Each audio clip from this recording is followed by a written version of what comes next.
Today's word is stupendous. You need some encouragement. We really love listening to you guys. You need some inspiration. We just found your Stupendous Marriage podcast. The Stupendous Marriage Encouragement. You're listening to the Stupendous Marriage Show. Hey there, welcome to the Stupendous Marriage Show. My name is Stu Gray. Hey, I'm Lisa Gray. This is a show where we answer marriage questions. You send them to us via email, usually, on air at stupendousmarriage.com. You can also text them 1-615-592-1060. Our question today comes from a husband who wants some help dealing with his wife's sexual abuse in her past. He also kind of mentions how he doesn't know how to bring it up. And I know we have that a lot in our marriage. I feel like there's been many times that we have an argument, we have a fight, and a lot of times it's not like big stuff. It's not like something that's like going to change our life or anything, right? And then we go to bed, and the next day we wake up and we act like nothing happened. And it's just funny to me. We're not supposed to do that? You mean that's not supposed to be that way? We're actually supposed to, come to a conclusion, wrap it up.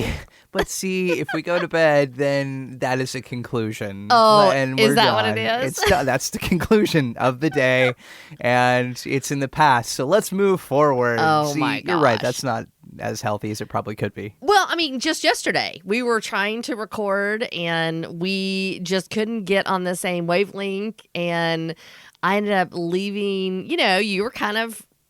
What word would you use for how you were?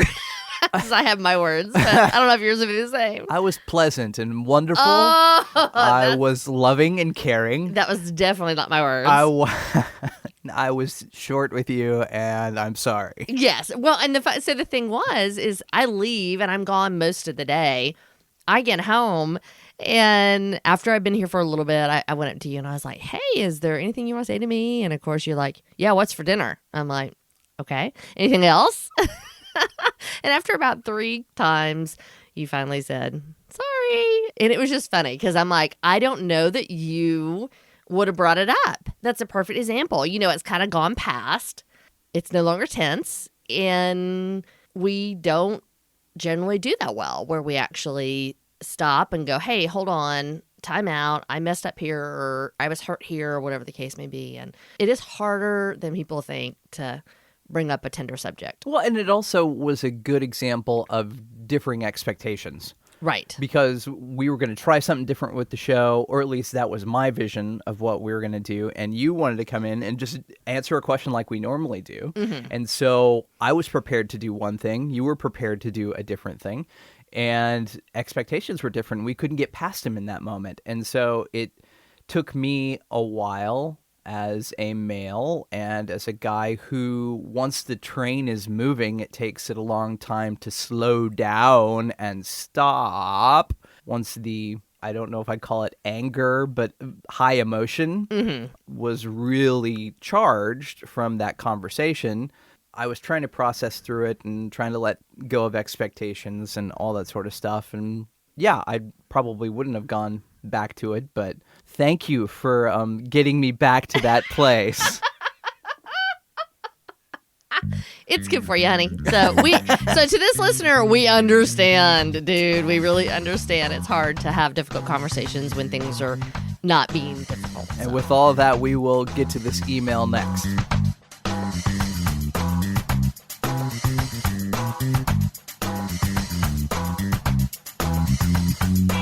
All right, so let's get to our email for today.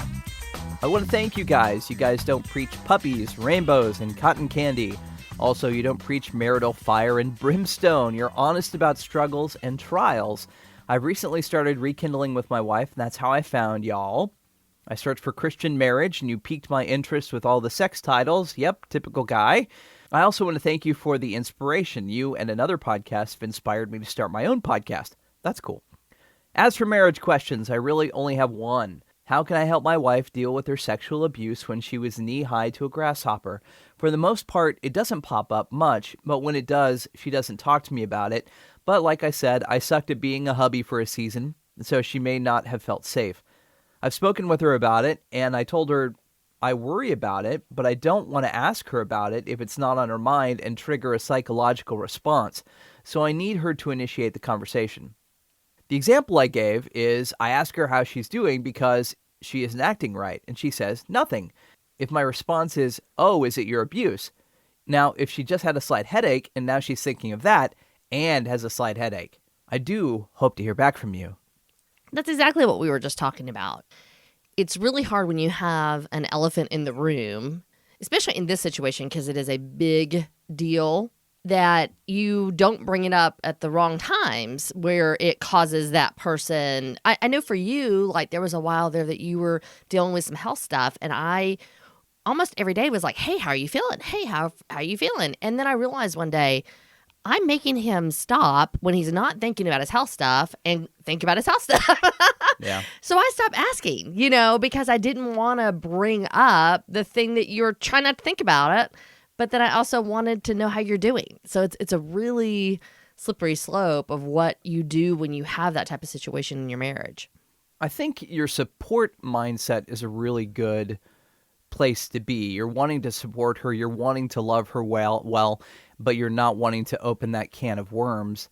And it really is in her court. The ball is in her court to talk about this sort of stuff with you. And it may not be to the level that you want it to be. We're wired differently. We process things differently as males and females, as husbands and wives, with differing life stories and experiences that we bring to our marriage. And, she may not be in a place where she can just give you all the information that you want. She may not have processed it well, or she's still going through it, or certain things she doesn't realize trigger certain emotions. And that's work that she has to do. And as she goes through that and processes through that, she can bring you along for the ride. She can tell you, okay, XYZ triggers these emotions and memories in me. And so when you do this, unfortunately, that causes that, and I'm working through that process. But she may not know that even. So that's more her work that she kind of has to do than you trying to drag it out of her. And since you're not a trained counselor, we're not trained counselors. We don't necessarily have the tools to give her to work through all of that. That's stuff she's got to do, be it a small group or a recovery group or group therapy or private counseling, things that she can really unpack. But also moving forward, you don't want to be walking on eggshells all the time. And you do have to be flexible and you do have to be adaptable because she's still learning, she's still growing, and just on a base level for all of us, we're different day to day. We deal with things emotionally different than we did yesterday. We're not the same people. Thank goodness for us. Right? Yeah, right? We're not the same people that we were yesterday. We're not the same people we were when we got married. And forgetting that, you tend to stumble a little bit more. Oh, she's going to respond this way when I do X, Y, Z. Well, maybe not. Mm-hmm. Yeah.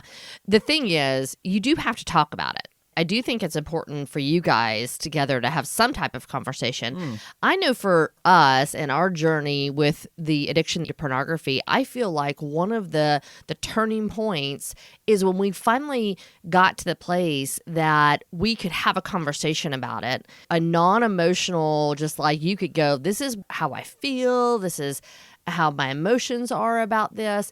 I don't know if you remember this or not, but there was a time in a season that we were at a water park and I could sense something was wrong. I could sense a shift in the atmosphere for you. And instead of poking you and like, hey, what's wrong? I just kind of in a code way said, hey, are you okay? Are you struggling?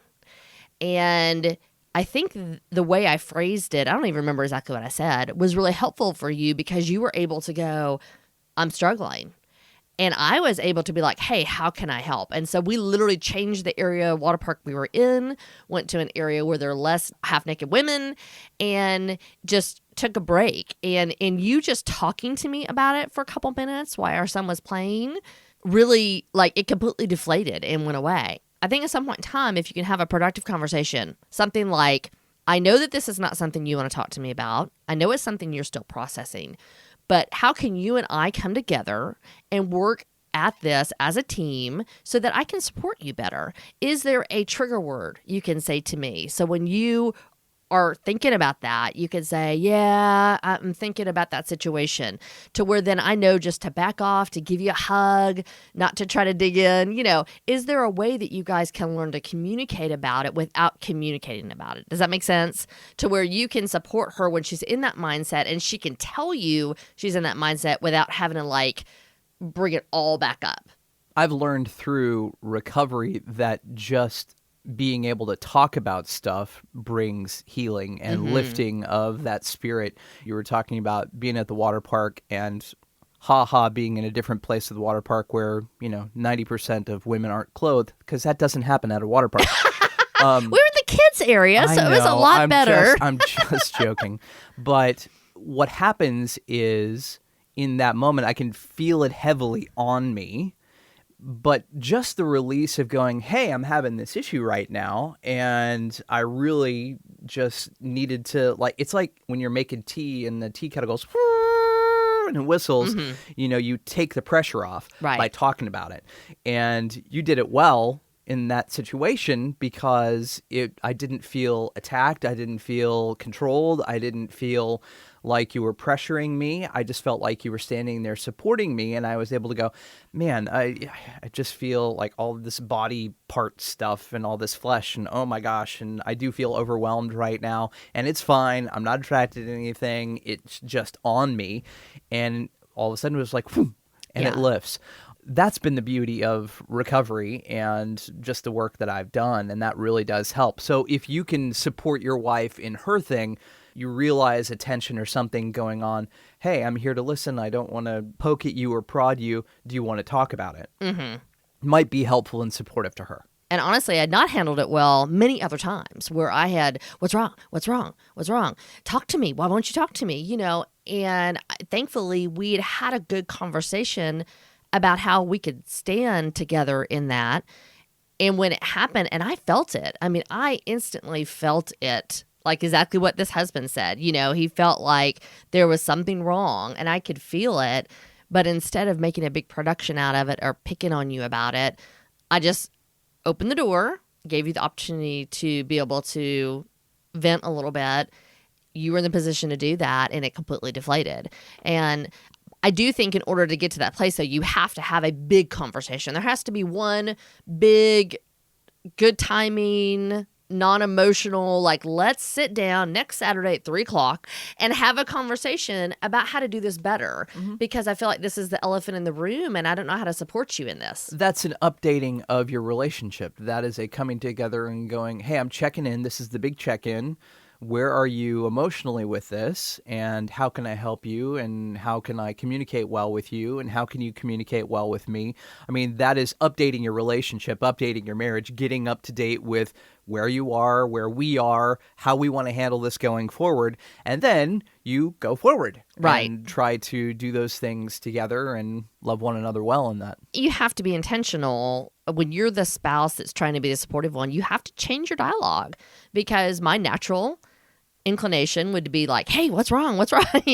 And so I had to step back and go, that's not what he needs.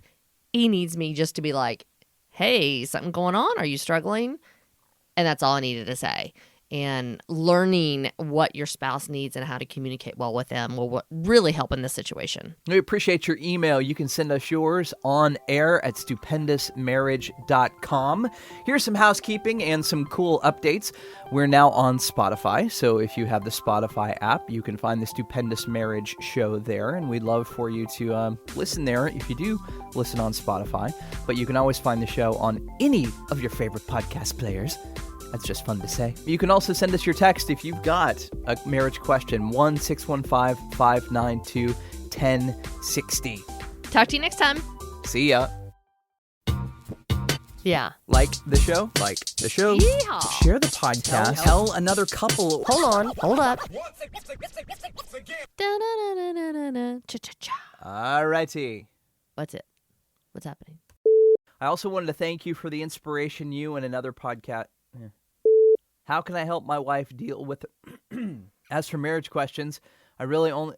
What? You're very nasally. I know too, I am. yeah. Ugh. Bye. Hasta luego. Adios. Sayonara. Arrivederci. Is that Happy the right word? trails to you until we meet again. That's just too far. Okay, goodbye. Elvis has left the building. Okay, let's start over. Yeah. Like the show? Like the show. Share the podcast. Tell your married friends.